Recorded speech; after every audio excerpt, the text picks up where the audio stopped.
From the Library of Congress in Washington, D.C.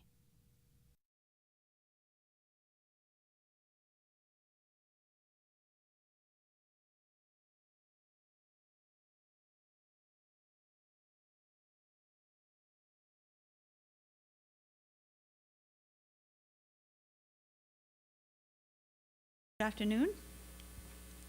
My name is Georgette Dorn, and I'm the chief of the Hispanic Division. And I'm pleased to welcome you. We are co-sponsoring this event with the Poetry and Literature Center. And I want to thank very much the Embassy of Spain, Cristina Ruiz and Jimena Paz, for having made this event possible, for bringing to us Tom Christensen. I'm going to introduce the event, right? José Ángel Valente was born in 1929 and died in the year 2000. He was one of Spain's most important poets and essayists of the last century. We have 52 books by Valente in the Library of Congress. Alas, no English translations. He was deeply influential as a poetic force. Valente's own poetry was infused with mystic syncretism, especially the work of San Juan de la Cruz, the Kabbalah, Eastern philosophy. Music and representative arts were also part of his poems and prose poems. He relentlessly explored love, truth, loss, and especially the world of spirit. He lived in Switzerland from 1958 to 1982. Valente was honored with the Premio Príncipe de Asturias, 1988, the Premio de la Fundación Pablo Iglesias in 1984, the Premio de la Reina Sofía de Poesía Iberoamericana in 1993, the Premio de la Crítica, among others. Tom Christensen's translation will be the first one in the library's collections, and I think it's the first one in the US in general. I don't think it's ever been translated.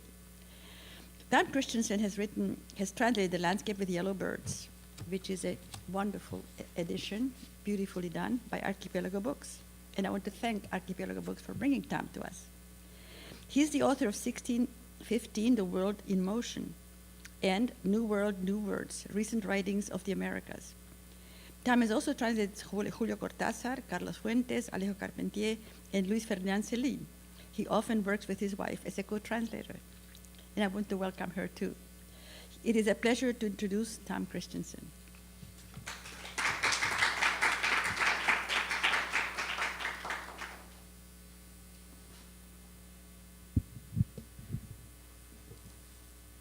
Thank you, Georgette. That was very nice, and it's a great honor to be here at the Library of Congress. I want to thank the Library of Congress for inviting me.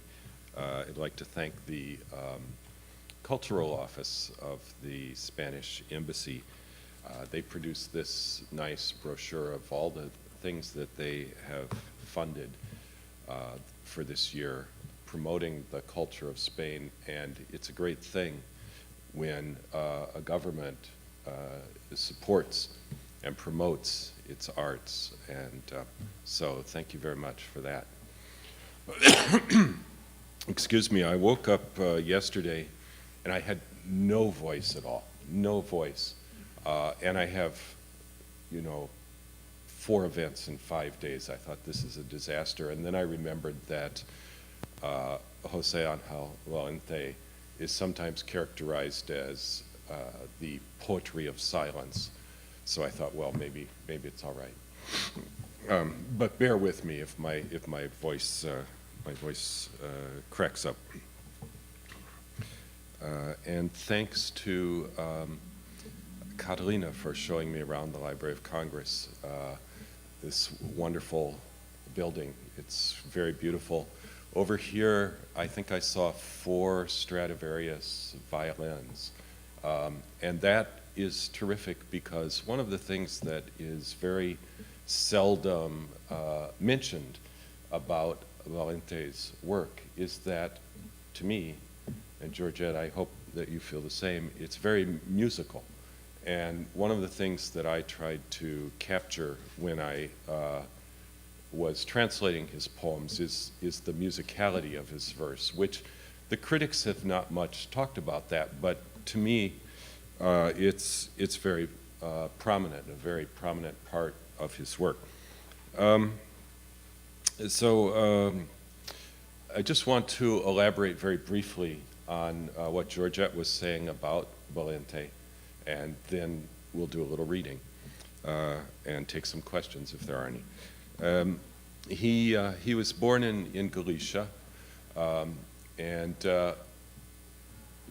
we were talking earlier. I translated, my first literary translation was a book by Julio Cortázar called Around the Day in 80 Worlds in English. And like Julio, Valente was exiled from his native country. He taught in Oxford, and also like Julio, he was a translator, and they both worked for UNESCO in Geneva and in Paris. UNESCO must be a fantastic organization to promote to support all these great writers.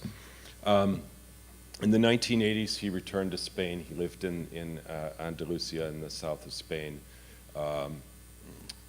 A neighbor was Juan Goytisolo, the famous Spanish novelist, and they were friends. I might have mentioned he studied Romance languages at the university in Madrid, and he must have been very, very good at it because he was a very active translator. He translated from French, he translated from Italian, Eugenio Montale, he translated from German, he translated from English, he translated John Donne. He talked about, he was also a critic. He wrote 52 books, is that what you said, in the Library of Congress? That's amazing. Yeah, he did all these essays and books of criticism. And another thing that he did, he talked about Edmund Jabez and people like that. Another thing that he did was he did books of art. He collaborated with painters, and I think the visual arts are also a very prominent feature in his poetry, and I've selected some poems that express that aspect of his work as well. So one of the things that appealed to me about doing this book was the opportunity to do a translation of many poems over the entire course of the author's career, and to capture his voice as it develops. His first collections of poems were published in the mid-1950s when he was 25 or something like that. And his early work is very simple and direct, objective. Early 20th century, the first half of the 20th century in Spanish poetry, it tends to be more rhetorical, more sort of florid. Valente tends to strip away that and to write very directly. And then as his career continues, this stripping away continues, and his later work, he's trying to get to the essence of something, of an idea, of a moment, and they tend not to have titles. Some of them are prose poems. They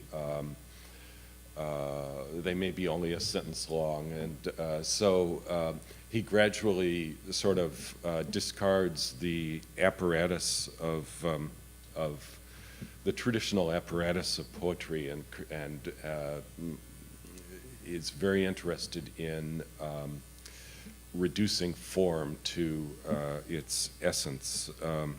And Georgette mentioned his interest in things like Kabbalah, Sufism, Taoism, Zen, San Juan de la Cruz, Christian mysticism.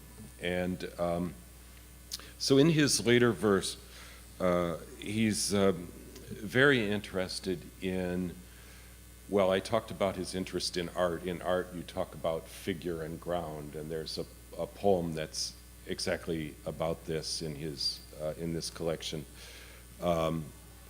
He's interested in those kind of binary things. He's interested in presence and absence, dark and light, silence and speech, negative and positive. And I mentioned that he was interested in Taoism, and there's a verse of Lao Tzu where he says, you know, what is a house? Well, the walls make the house, but it's the emptiness inside the house that makes it a house. It's a door that makes the house usable.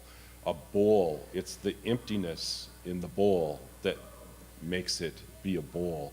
He talks about spokes on a wheel and says it's the spaces between the spokes that make the wheel work. So Lao Tzu says that form gives things substance, but emptiness makes it work. And that, I think that's a very good kind of concept to keep in mind when you hear these poems by Valente, because I think that's very much, and this is why I think some people call his poetry the poetry of silence, because he's interested in not just things, but the spaces between things.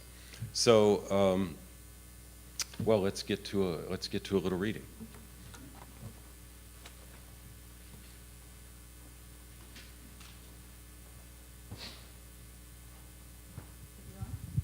Hello. Okay. Usually Q&A afterwards, right? Okay. Let me see. So I wanted to start with some poems on this theme of absences, voids and absences that I was just talking about. Let's see, you have a book there, Georgette. Do you want to start with the Spanish and then I read the English, or would you rather do it the other way? I think the English should be first. Okay, I'm going to start. What do you think, Rob? We can vary it. Okay. Okay, so I'll start. I'm going to start with a very short poem. This is on page 171, if you want to follow along, Georgette. This poem is actually titled, it's called Poem. And it just goes, when there is nothing left for us, the emptiness of what does not remain could finally be useless and perfect. Poema. Cuando ya no nos queda nada, el vacío del no quedar podría ser al cabo inútil y perfecto.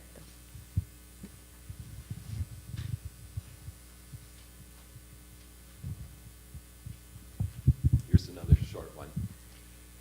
It's untitled. He formed of earth and saliva a hollow, the only one that in the end could contain the light. Formó de tierra y de saliva un hueco, el único que pudo al cabo contener la luz. Where are you from, Georgette? I grew up in Argentina, Uh-huh. but I was not born there. I was born in Hungary, and then I grew Oh. up in Spain and Argentina. So my formative years were in Spanish-speaking countries. Uh-huh. So Well, like it's a mother great language. pleasure to read with you. You read beautifully. Thank you. So here's another one on this theme of sort of voids and absences. This is from the title collection. This book collects poems from many of the author's books of poetry. This one is from the one that gives the English collection its title, Landscape with Yellow Birds. Characters become erased, only an illegible pose remains. Memory devours them until their names are extinguished. An empty room, a deserted mound bearing their past, their nothingness. Hollow plaster casts, powdered wigs, gross tonsured figures in an endless stretch of attics. Their memory, you say, asking when, of what, by whom it died. Los personajes se borraron, quedó solo un pozo no legible. La memoria los iba devorando hasta extinguir su nombre. Salón vacío desertado. Túmulo el de su ayer, su nunca. Escayoles ociosas, pelucas polvorientas, crasas figuras tonsuradas en la prolongación sin fin de los desvanes. Memoria suya, dicen. ¿Te preguntas de qué? ¿De quién? ¿De cuándo? ¿De qué muerte? In his later work, he had a son who died, and I'm reading into the poems. This is not anything that's explicit in the poetry, but when I read some of the later poems, I tend to think it sounds to me sometimes like he's addressing his son. Here's a very, very brief one, again on this theme of voids and absences. Neither word nor silence, nothing served me that would make you live. Ni la palabra ni el silencio, nada pudo servirme para que tú vivieras. And one last one on this theme. I am weak, I don't know where I rest. The air is empty of all being. You are not, I am not. The revolving body of nothingness. Soy débil, no sé dónde apoyarme. Vacío está de todo ser el aire. No estás, no estoy. Qué giratorio cuerpo de la nada. So he's not really, to me, a gloomy poet per se, but some of the poems are to me, make me a little sad. But he was very interested from early on, from his earliest collections in the theme of death, which of course is one of the ways that we confront presence and absence most fundamentally. And so here is an early poem from the 1953-54. It's called Consent. And you'll be able to hear the kind of difference between this and some of the later works that we just read. I must die, and yet nothing dies, because nothing has enough faith to be able to die. The day does not die, it passes, nor a rose, it fades. The sun sets, it does not die. Only I, who have touched the sun, the rose, the day, and have thought, I can die. Consiento, debo morir, y sin embargo nada muere, porque nada tiene fe suficiente para poder morir. No muere el día, pasa, ni una rosa se apaga, resbala el sol, no muere. Solo yo puedo ser tocado, el sol, la rosa, el día, y he creído, soy capaz de morir. It's almost like Octavio Paz, some of the poems, isn't it? Yes, but I think Valente, some of his poems are longer, and his lines are longer. I think Valente is much more condensed. Did he know? He must have known Paz. I suppose so, but I don't know. Yeah. But he knew Cortázar, of course. I would think so. Yes. But of course, his style is nothing like Cortázar. No. No. They're very, very different. No.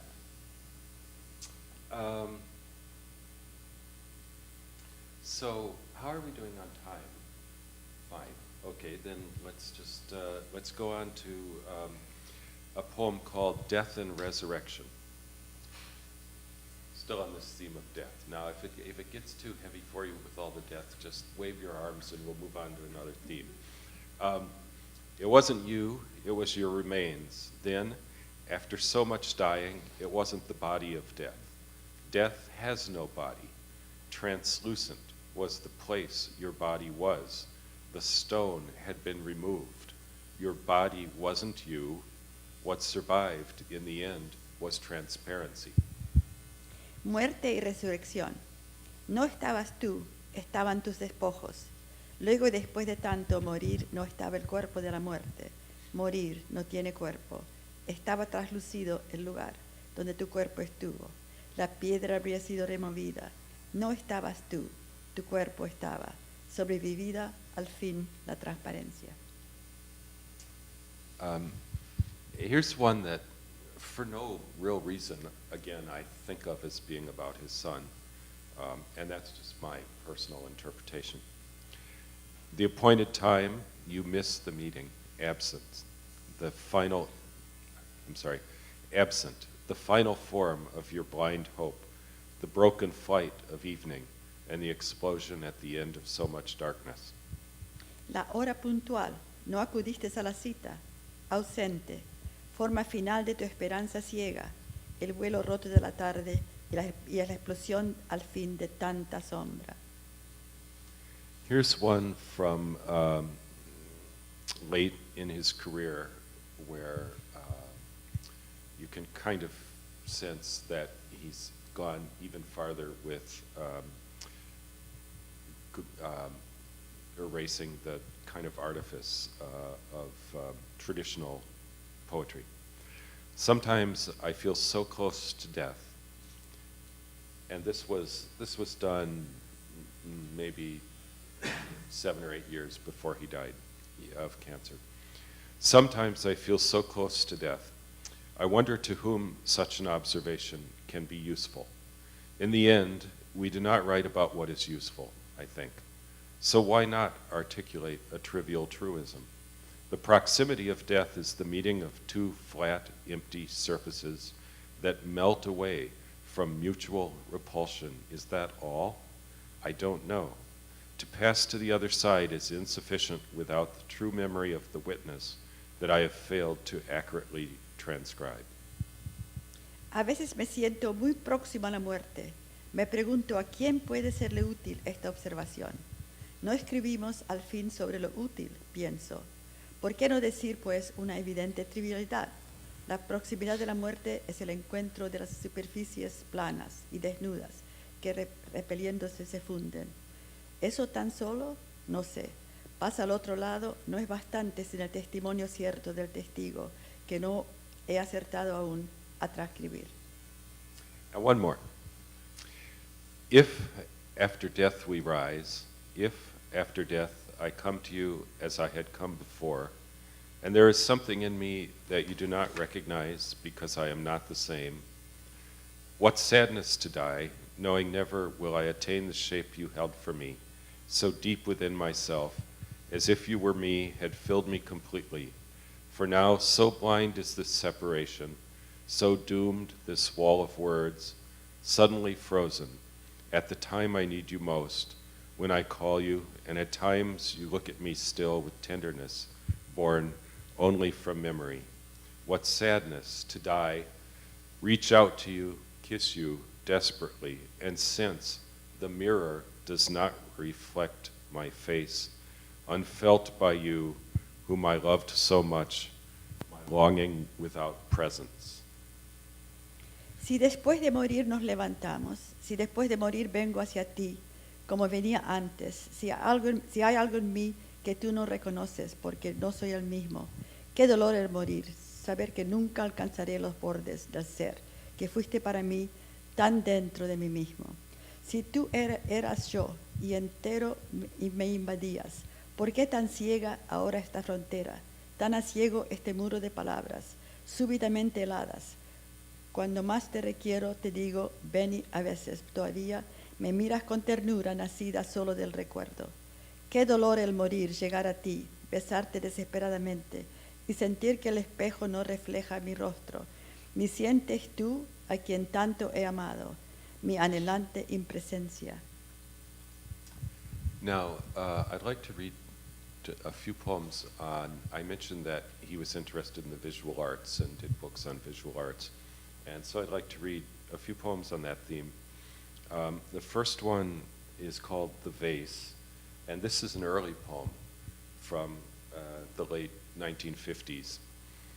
The vase that contains supreme reality of form, created of earth so that the eye can contemplate freshness. The vase that exists by containing, failing to contain, breaks apart, lifeless. Its form exists only in this way, sonorous, inhaled. The deep vase with clean curves, beautiful and servile, vase and verse. So this, you see here the Lao Tzu idea of the bowl and the emptiness in the bowl, making it work.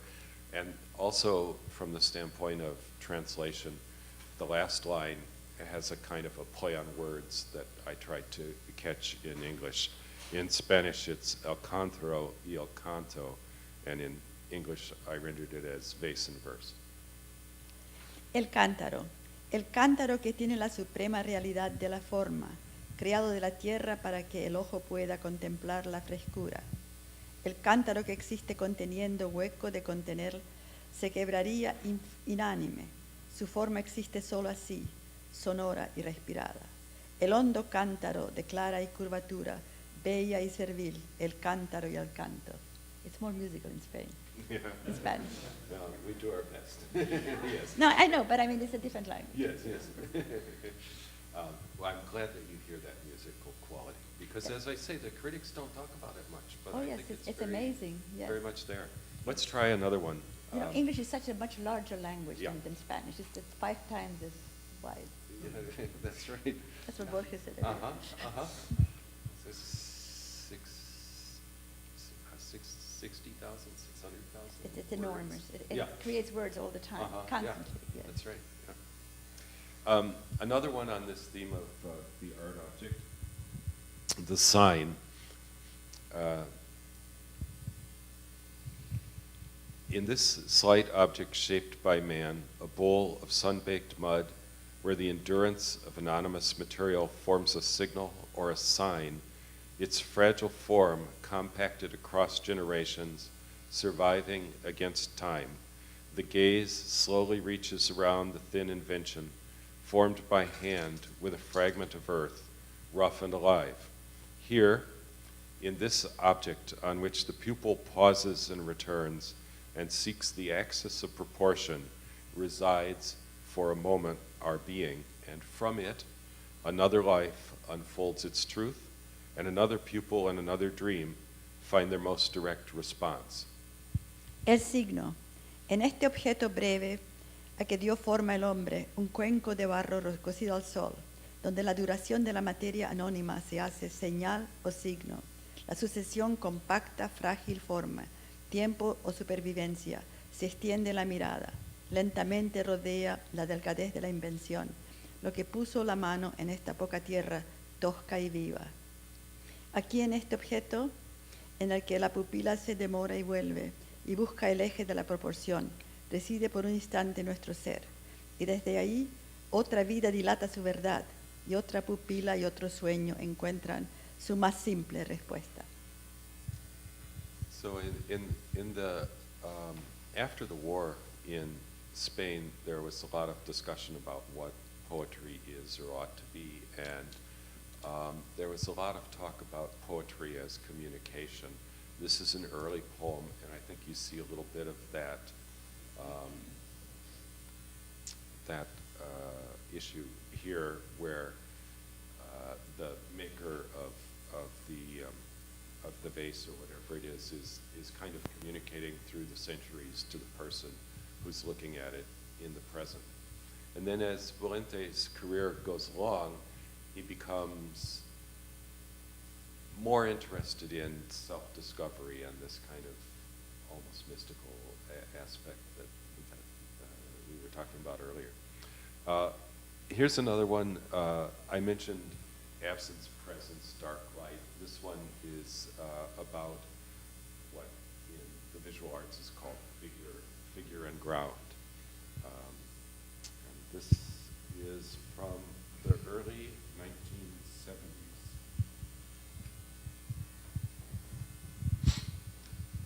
So sort of mid-career. It's called Ceramic with Figures on White Ground. How not to see around the single figure the white, dragon, almond branch, phoenix. How not to see around the lotus the white, from the bat to the fish or to the branch or to the man, the nothing, the white. How not to see around the only word, the white, phoenix, branch, root, dragon, figure, the ground is white. Cerámica con figuras sobre fondo blanco. ¿Cómo no hallar alrededor de la figura sola, lo blanco? Dragón, rama de almendro, fénix. ¿Cómo no hallar alrededor del loto, lo blanco? Del murciélago al pez, o a la rama o al hombre, al vacío, lo blanco. ¿Cómo no hallar alrededor de la palabra única, lo blanco? Fénix, rama, raíz, dragón, figura, el fondo es blanco. What do you think? Maybe 2 or 3 more poems, something like that? So let's see here. First night is the next. First night, noche primera. Yeah, but I made a long list. I don't think we can do them all.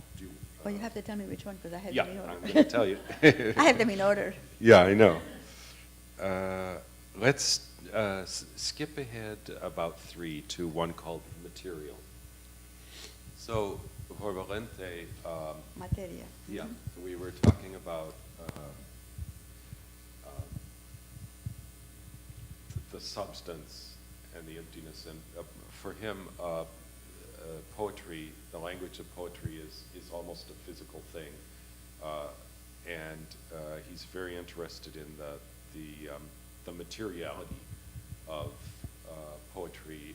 One of his collections is called Material Memory, and also very interested in process. We were talking about self-discovery. Very interested in the way that you work through the poem and arrive somewhere. So this is called Material. To convert word to substance, where what we want to say can penetrate no farther than what the material would tell us, if to it, as to a belly, we attuned ourselves, a naked white belly, our ears tuned to hear the sea, the indirect rush of the sea, which beyond you, unnameable love, you engender. Materia.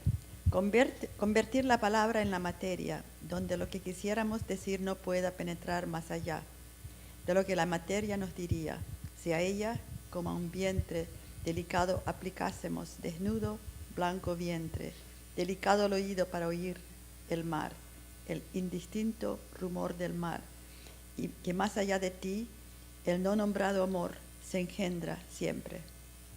Let's do the next one. From your hands, words are formed. From your hands and their concavity, corporal words are formed that we could not speak.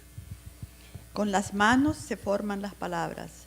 Con las manos y en su concavidad se forman corporales las palabras que no podíamos decir.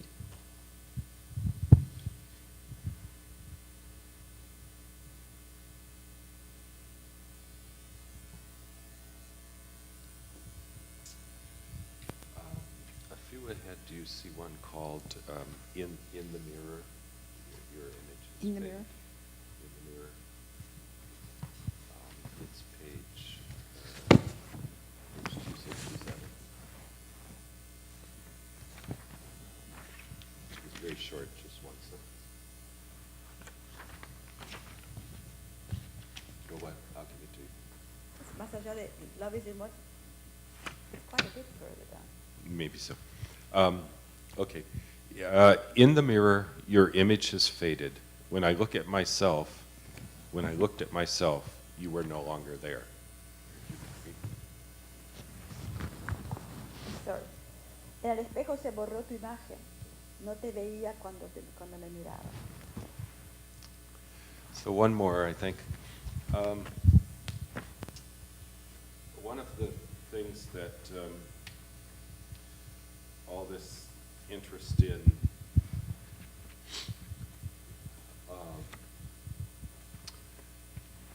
the essence of things, mystery, communication, all these things, it brings him around in a way to where he writes a lot of poems actually about love and about how you can know another person and love another person. And there are several of these. We'll read one of them. This is called Be My Limit. Your body can fill my life, just as your laughter can drive away the dark wall of sadness. A single word from you breaks blind solitude to bits. If you bring your inexhaustible mouth to mine, I endlessly drink the roots of my own existence. But you do not know how much I draw life from the nearness of your body, or how much its distance keeps me from myself, reducing me to shadow. Light and power, you are like a burning torch in the center of the world. Never go away. The deep movements of your being are my only law. Retain me. Be my limit, and I will be the image of the happiness you have given me. Let me borrow that. Yes? Thank you. Sé tú mi límite. Tu cuerpo puede llenar mi vida, como puede tu risa volar el muro opaco de la tristeza. Una sola palabra tuya quiebra la ciega soledad en mil pedazos. Si tú acercas tu boca inagotable, hasta la mía bebo sin cesar la raíz de mi propia existencia. Pero tú ignoras cuánto la cercanía de tu cuerpo me hace vivir o cuánto su distancia me aleja de ti mismo, me reduce a la sombra. Tú estás ligera y encendida como una antorcha ardiente en la mitad del mundo. No te alejas jamás. Los hondos movimientos de tu naturaleza son mi sola ley. Reténme. Sé tú mi límite y yo la imagen de mi feliz que tú me has dado.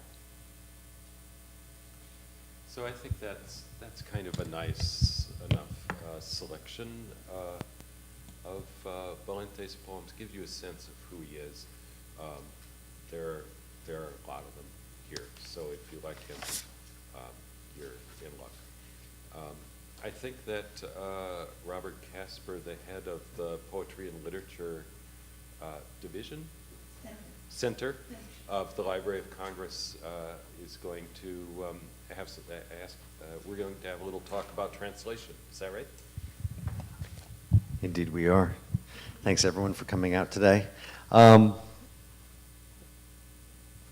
You translated a lot of novels, a lot of fiction. I wondered if you could talk about what it meant to take on a translation of poetry, and also what it meant to translate something for the first time into English. If you felt a certain amount of pressure, knowing that these English translations would be the first time an English language audience would be introduced to the work of Valente. Well, that's a good question. I don't think translation of poetry is so much different in nature from translation of fiction. The processes are the same, but because, especially with Valente, his poems are short, so every word counts for a lot. And so there is more, you do have to be a little more probably attentive to each sentence, each line break.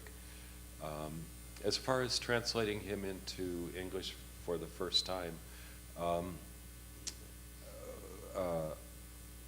well, I suppose there's pressure, but also I think of myself as a writer in English, and I think that writers owe it to their culture to bring into the language works from other cultures if they're able to do so. So I think of it more as a service.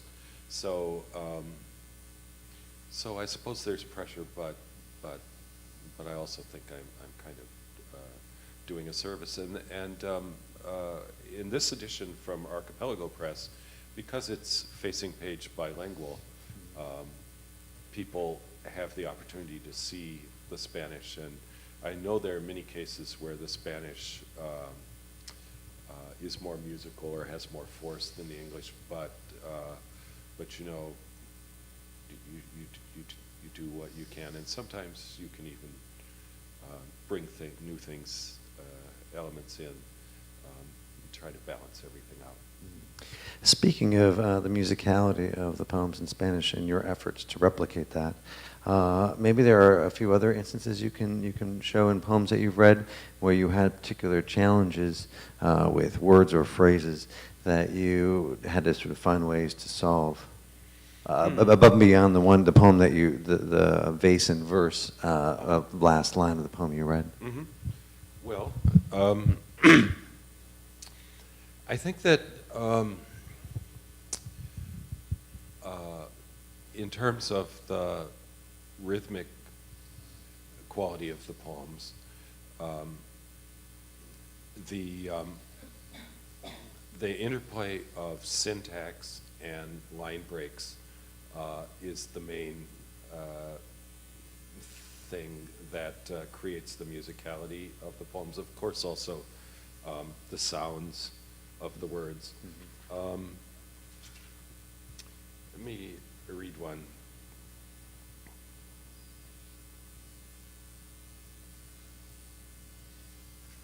This is a kind of a poem on this theme. Fingers on the drum, the stretched skin, the air filled with a whisper of fingerprints, of what is first heard, sudden sounds or silences, the fullness of sound. Silence is but the fullness of sound. Accelerated percussion, fingers, the call of God, nothing but fingers over pure trimmer. It has this iterative quality, kind of like tapping or a beat.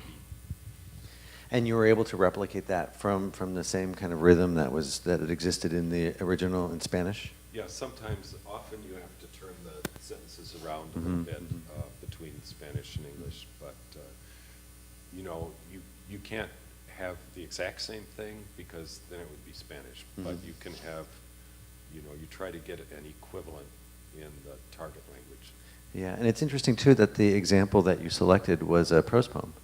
And so I wonder, were there other challenges you faced just dealing with lineation, dealing with sort of the concision of the syntax within the lineation that the poems in Spanish presented you? Yeah. Well, the main thing there, I think, was to try to reduce to the essential, because he's very much interested in the essence of things, and he doesn't waste words. So yeah, I tried to keep that in mind. In the beginning of the translator's preface to this collection, you write, modern and contemporary Spanish poetry is not well known in North America. And I wondered if you could talk about why that's the case and what the literary community must do, not only to ensure that books like these are published, but make sure they reach interested readers. This is a great question. I'm not certain why it's Spanish poetry, contemporary Spanish poetry, and poetry from the second half of the 20th century has been slow to reach the U.S. There are probably a few reasons. Of course, during the war years and the Franco years, culture struggled, and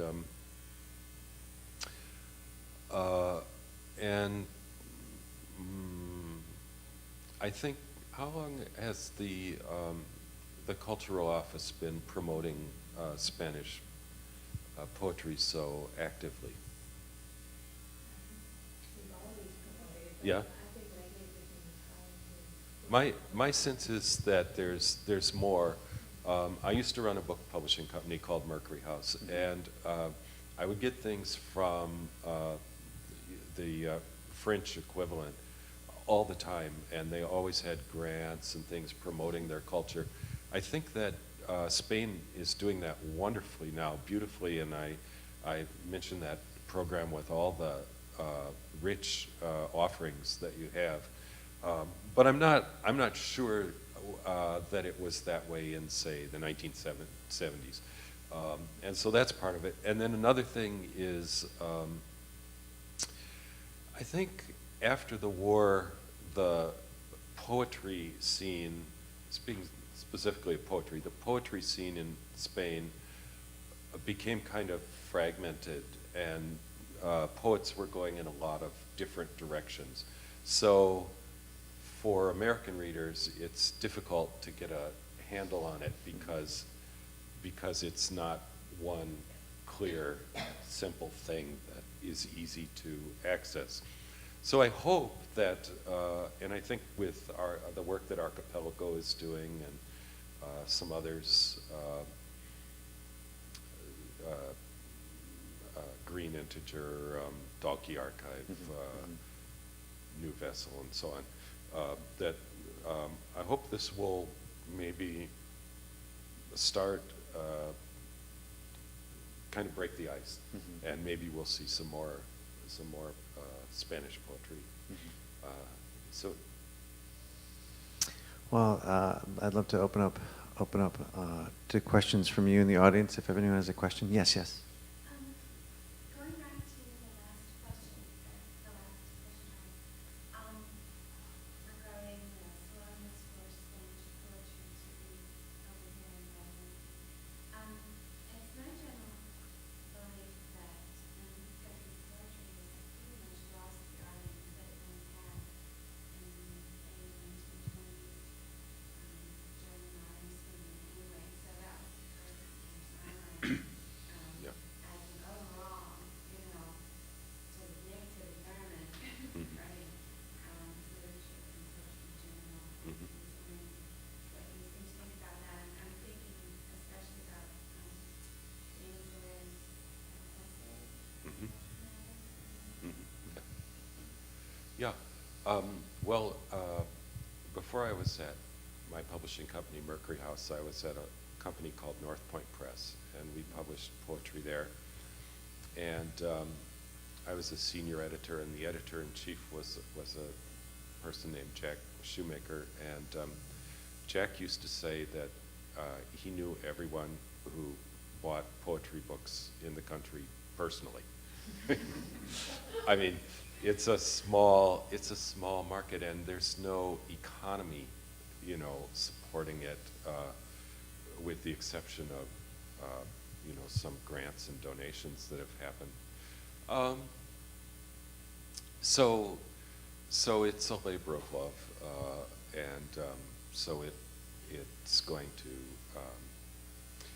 but it's not going away. I mean, I think there's, I sense, you would know better than me, but I sense a little bit of an upsurge. We've had poets, read at the inauguration and so on. And do you see that, or what do you think? Yeah, there's more poetry being published than ever before. There are more poetry prizes. More poetry books are sold than ever before. There's the question, though, of readership. The statement, "Oh, poetry is dead," no one's reading it, is the kind of thing that people have said 30 years ago, 50 years ago, 100 years ago, 150 years ago. So it's a sort of, it's, I think, an issue, a larger issue about how poetry is perceived within the culture. I did wonder, though, how you think poets in the poetry community treats translation. Do you think translated collections of poetry have a greater place in that world than translated collections of novels or short stories? Let me get to that. But first I want to say also on the subject of poetry in the greater community, I think on the broadest level, I think there's an issue of just literacy and education. And I think, I think if, where I come from in California, we once had a wonderful educational system, and we don't anymore.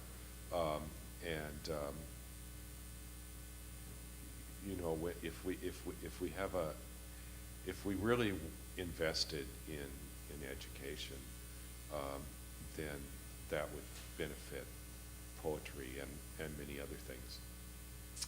As far as translation in the poetry community, well, I mean, from my vantage point, I think it's respected and welcomed. I think the United States is much less,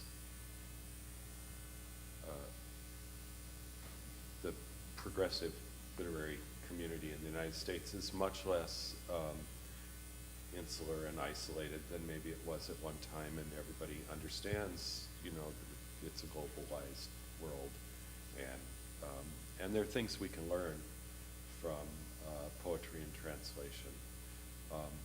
When people ask me how to have a career as a writer, I always tell them, well, you know, read classics, read works in translation. Don't just read the current novels, because they may be great, but you just limit yourself that way.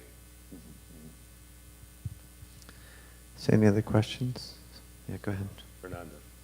For you, what is most important, more important, in musicality and mutual meaning? Well, I never want to lose the meaning. So I aspire to have both. It's hard for me to say which is more important. I hate to give up either one.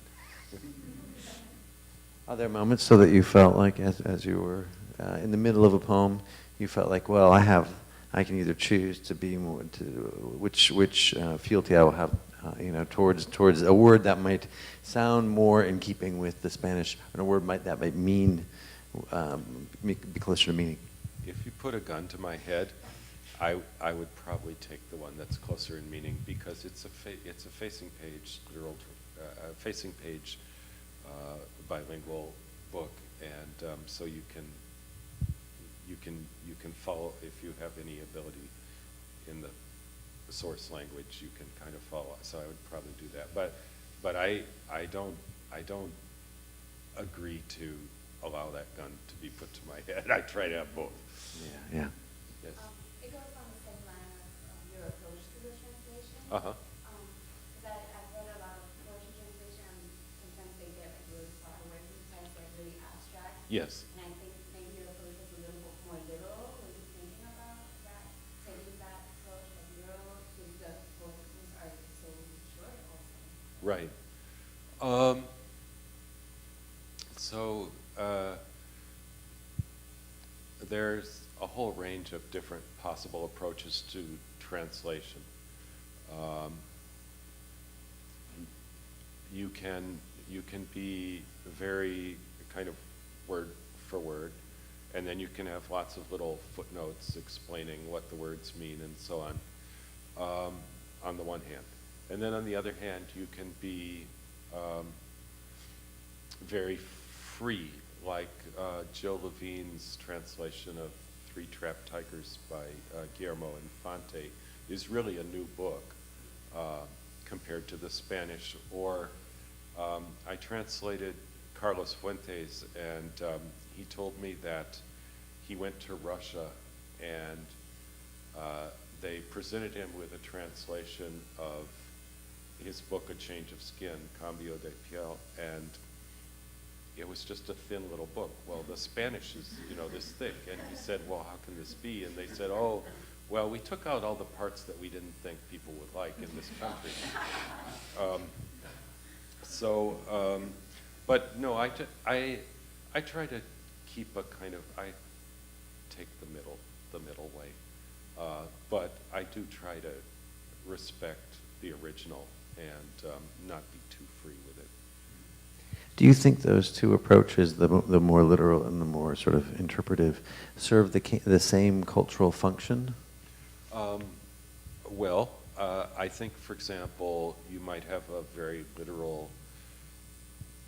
I have issues with the word literal. I don't really know what it means, but let's just use it for want of a better one.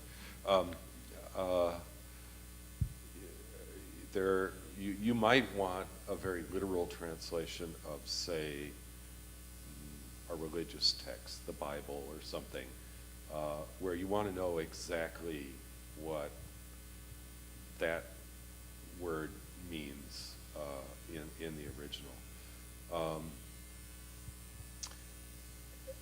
They're different. In other words, the translation is like other writing. There are different audiences.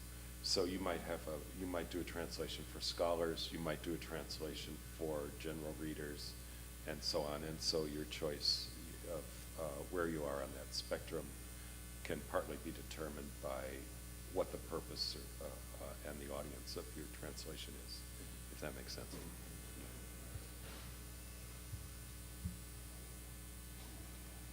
was wondering what brought you to, or when you decided to translate Valente's work? Did you know it before, or? Well,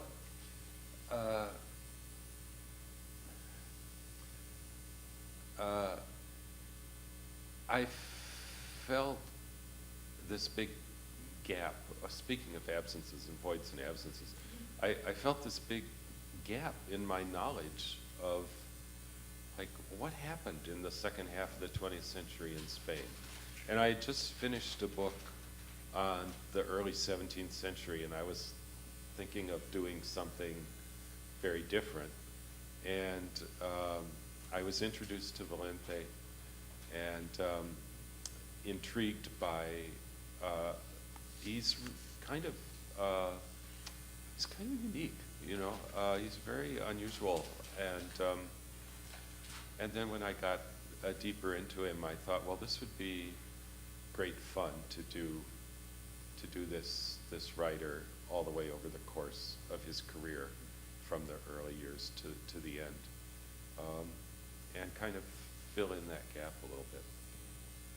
The songs of our artists in this moment, do you know what? I like those too. In relationship to the article, or do you draw some paintings, or you have them? He collaborated with painters on 2 or 3 books, and I'm afraid I don't remember the painter's name, but there's a website called 29, the figures 29 letras, 29letras.com, and they did a little documentary on Valente and this aspect of his work. So if you go there, you can see, yeah. And you probably have them in your 52 books. Yes, I think we do. Yeah. Let me ask you a question. Why did you pick Valente of all the 20th century?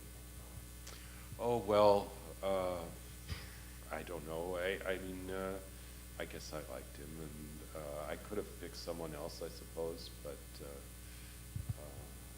Because after Machado, he's the most important, but he was not really taught, I don't think, in universities here in the United States. right. He was better known in Europe than here. Yes, I think so. Yes, I agree. I just stumbled onto him, I suppose. That was very good. Oh, just a comment, I think, you think, you look at Spain, or you get Franco, the cultural aspect, people left, but they were getting killed. So, Yeah, they really destroyed a huge group yeah, it was of difficult. artists and writers. Yeah, yeah, I think that's important, so. yeah. That would be an interesting one. Well, thank you for a wonderful event. I'm happy to let you all know that Landscape with Yellow Birds is for sale out in the foyer. You can get a copy, and I imagine you'd be willing to sign as a great translator. Thanks for coming here, Mr. Christensen, and thanks for all of you to coming out this afternoon. And hope to see you again at a Hispanic division or Poetry and Literature Center event sometime soon. Thank you very much. This has been a presentation of the Library of Congress. Visit us at loc.gov.